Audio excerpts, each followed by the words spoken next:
ఎక్కడి నుంచి వస్తున్నారండి? శుద్ధకులతండ. ఎందుకని అక్కడ నుంచి ఎందుకు వస్తున్నారు? ఎందుకంటే కొంచెం అప్పు పప్పు ఉంది. అప్పు కొంచెం దాటిపోతే కొంచెం పాల దెబ్బలు పెంట దెబ్బలు వస్తాయి కూలి మూలంగా. ఇక్కడ లేదా గడ్డి? అటు లేవు. అటు పోతే కొంచెం సుఖం చిలుగు ప్యాంట్ దాటితే. ఈ మధ్యలో ఉంటే కొంచెం ఇబ్బంది ఉంటాయి.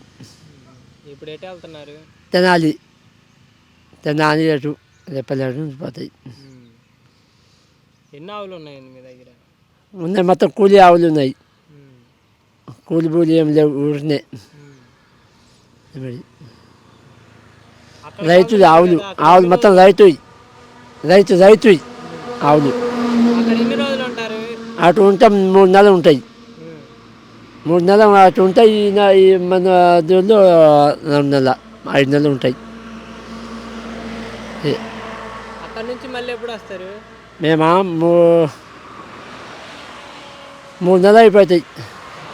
దారి మధ్యలో ఖర్చులు ఉంటాయి కదా, మరి ఖర్చులకి డబ్బులు ఎట్లా చేస్తారు? కూలి బాటు మాకి.